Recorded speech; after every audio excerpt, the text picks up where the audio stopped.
Most people believe that the path to millions is loud, exciting, and impossible to ignore.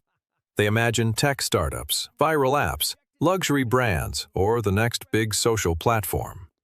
But what if the real money, the kind that quietly compounds into serious wealth, lives in places so ordinary you've probably ignored them your entire life? Here's the uncomfortable truth. The more boring a business looks on the surface, the more likely it is to be wildly profitable behind the scenes.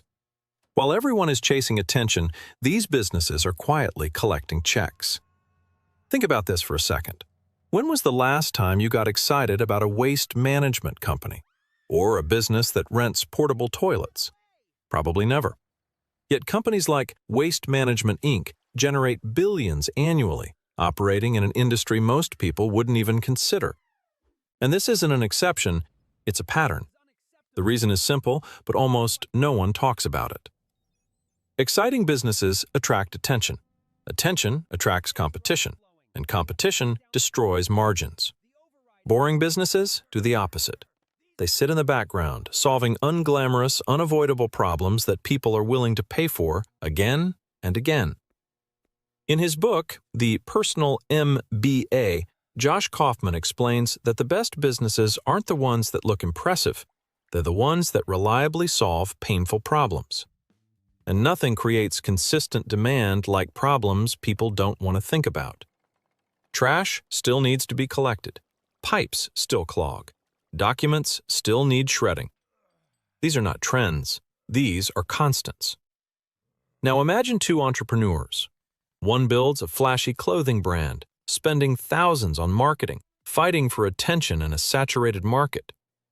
The other starts a niche service that cleans industrial grease traps for restaurants. One gets likes, comments, and attention. The other gets recurring contracts, predictable income, and almost zero competition. Guess which one quietly wins over time? This is where most people get it wrong. They confuse visibility with value. Just because a business is everywhere doesn't mean it's profitable. And just because a business is invisible doesn't mean it's small. Some of the most lucrative industries are intentionally hidden in plain sight. They don't rely on hype. They rely on necessity. And necessity doesn't go out of style. But here's where it gets even more interesting. Because once you start looking for these businesses, you realize they follow a pattern.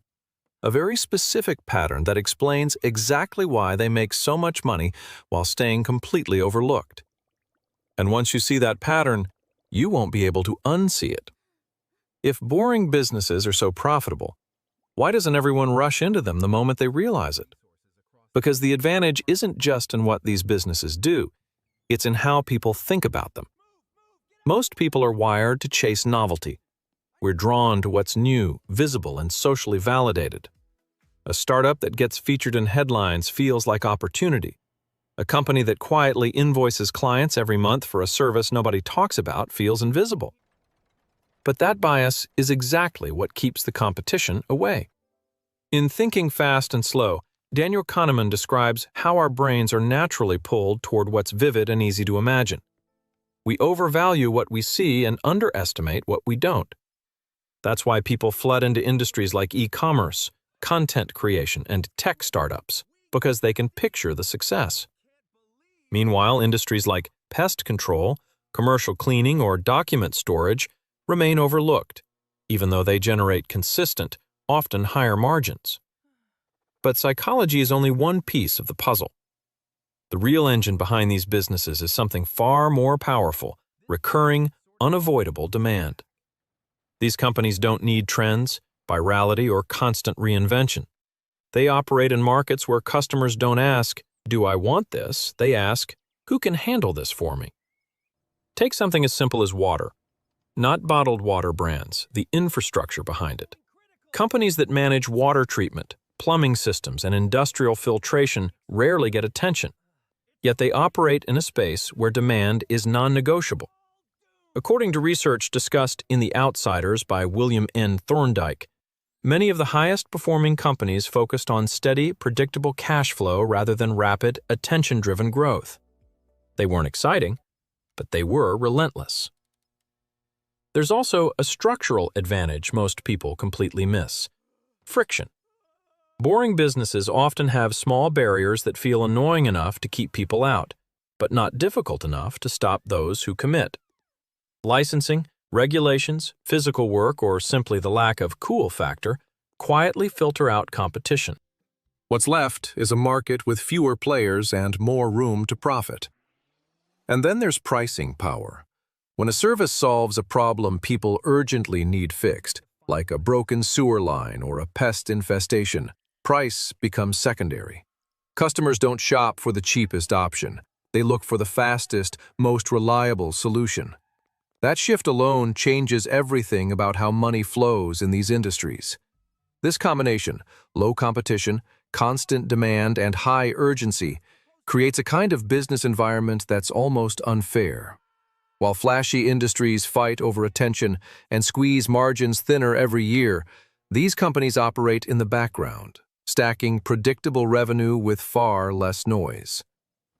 But here's the part most people still don't see. Even within these boring industries, there are specific niches that are far more profitable than others, hidden layers inside already overlooked markets. And once you start uncovering those layers, you begin to realize just how deep this rabbit hole actually goes.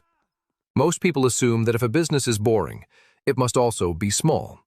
That assumption is not just wrong, it's expensive. Because hidden behind ordinary services are entire empires generating millions, sometimes billions, without ever stepping into the spotlight. Take something as unremarkable as document shredding. On the surface, it sounds like a minor service, destroying paper. But companies like Iron Mountain built a global business around information storage and destruction, serving corporations, governments, and hospitals. The reason is simple. The more data the world produces, the more critical it becomes to manage and securely dispose of it. What looks like a mundane task is actually tied to compliance, privacy laws, and risk management, areas where clients are willing to pay a premium. Or consider the portable toilet industry. It's not just about renting plastic units for construction sites or events. It's a logistics operation with recurring contracts, maintenance schedules, and high-margin servicing. Companies in this space don't rely on one-time customers. They lock in long-term deals. And because few people are eager to enter this line of work, competition stays limited while demand remains constant. Then there's pest control. Quiet, unglamorous, and incredibly lucrative. Businesses like Rollins, Inc., the parent company of Orkin, have built massive revenue streams by solving a problem people want gone immediately. Pests don't wait, and neither do customers. This urgency allows companies to charge for speed, reliability, and ongoing prevention plans, turning a one-time service into a recurring subscription model. Even parking lots, something people interact with daily without a second thought, can become cash-generating machines. In dense urban areas, owning or managing parking spaces creates steady, predictable income with relatively low operational complexity. As urbanization increases, the value of controlled space only grows. What looks like empty asphalt is, in reality, a highly optimized revenue system. In Good to Great, Jim Collins points out that great companies often focus on what they can do consistently better than anyone else, even if it seems simple from the outside. Many of these invisible businesses follow that exact principle. They don't try to impress. They refine, systemize, and dominate narrow niches that others overlook. And once you start connecting these examples, a pattern emerges.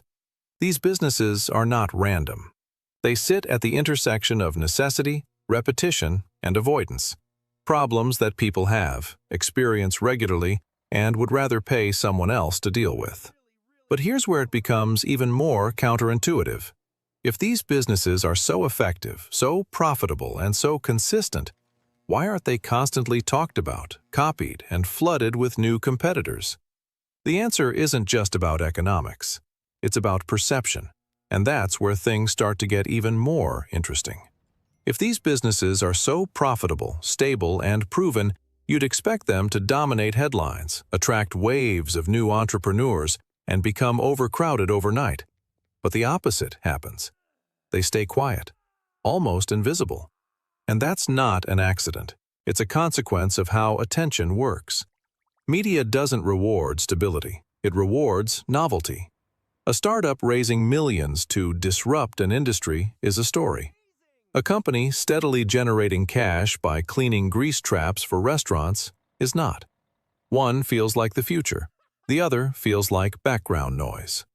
And because most people subconsciously use media as a filter for opportunity, they end up chasing what's visible instead of what's valuable.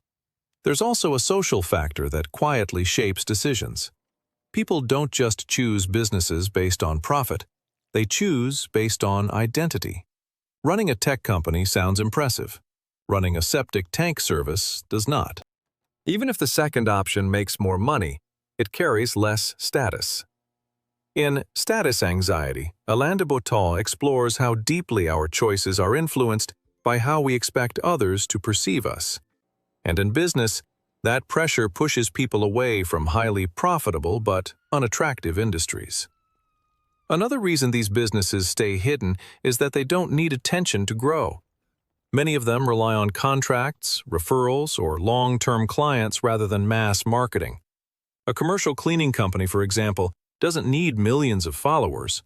It needs a handful of large clients on recurring agreements. Once those relationships are established, growth becomes quiet and compounding rather than explosive and visible. There's also an information gap. Unlike trendy industries where knowledge is widely shared through courses, influencers, and online communities, boring businesses often operate on practical, experience-based knowledge. You don't learn how to run a waste disposal route or manage industrial cleaning contracts from viral content. You learn it by being inside the industry. That lack of easily accessible information creates a natural barrier that keeps outsiders away. And then there's the simplest reason of all: discomfort. Many of these businesses involve things people would rather avoid: waste, pests, maintenance, compliance, logistics. Not because they're difficult to understand, but because they're unpleasant to think about. That emotional resistance quietly filters out a huge percentage of potential competitors before they even begin. All of this creates a strange imbalance. On one side, you have overcrowded, highly visible industries where everyone is competing for attention. On the other, you have essential, high-margin businesses operating with far less noise, fewer competitors, and more predictable income. But the real advantage isn't just in choosing a boring industry. It's in understanding how these businesses actually operate beneath the surface, because what makes them successful isn't obvious at first glance. And once you break down how they're built, you start to see a repeatable system hiding underneath all of them. What makes these businesses truly powerful isn't the industry itself, it's the system running underneath it. Because once you strip away the surface, a waste management company, a pest control service, and a document storage provider all operate on the same core principles. And those principles are what turn something ordinary into something extremely profitable. The first piece of that system is recurring revenue. These businesses are not built on one-time transactions. They're built on repetition. A restaurant doesn't clean its grease trap once. An office doesn't schedule pest control a single time. These are ongoing problems, which means ongoing payments. Over time, this creates a compounding effect where income becomes predictable, and growth becomes easier to manage. Then comes standardization. Unlike trendy businesses that constantly need to reinvent themselves, boring businesses thrive on doing the same thing over and over again, but better and more efficiently each time. Processes are documented, services are repeatable, and employees can be trained quickly. In The E-Myth Revisited, Michael E. Gerber emphasizes that businesses succeed when they operate like systems, not one-off efforts. And that's exactly what's happening here. Consistency replaces chaos. Another key element is pricing simplicity paired with value perception. These businesses don't compete by being the cheapest. They compete by being reliable. When a customer has an urgent issue, they're not comparing 10 options. They're choosing the one that will solve the problem without risk. That allows companies to charge stable, often premium prices without constantly adjusting to market noise. There's also an operational advantage most people overlook: delegation. Because services are standardized, owners can step away from day-to-day execution much earlier than in many exciting businesses. A well-run cleaning company or waste service can operate through teams and managers, turning the business into a system that generates income without constant personal involvement. And then there's expansion. Not the kind driven by hype, but the kind driven by replication. Once a model works in one area, it can be duplicated in another. Same service, same processes, new location. This is how small local operations quietly grow into multi-million-dollar networks without ever becoming widely known. In Built to Last, Jim Collins and Jerry I. Porras highlight that enduring companies focus on core systems and long-term consistency rather than short bursts of innovation. That idea shows up clearly here. These businesses don't chase trends. They refine what already works and scale it with discipline. When you put all these pieces together, recurring revenue, standardization, pricing power, delegation, and replication, you get something that looks simple on the outside, but is incredibly effective underneath. A machine that turns routine services into steady, growing income. And once you understand that machine, something shifts. Because you stop looking at businesses based on how they appear and start seeing them based on how they function. And that's exactly the moment where opportunities that once looked invisible suddenly become impossible to ignore. Once you start seeing businesses through this lens, the world looks completely different. The things that once felt ordinary, almost invisible, suddenly reveal themselves as opportunities hiding in plain sight. A laundromat isn't just machines and coins. A storage facility isn't just empty space. A cleaning service isn't just labor. They are systems built on predictable behavior, repeated need, and overlooked value. The key is learning how to spot the pattern before everyone else does. And that pattern is always tied to a few simple signals. First, look for problems people experience regularly but don't talk about. Not because they're rare, but because they're mundane or inconvenient. Second, pay attention to services that operate in the background of other businesses. If a company depends on it to function, it's not optional, it's essential. And essential services tend to get paid first, even in uncertain times. There's also a practical way to train your eye. Start with your own daily life.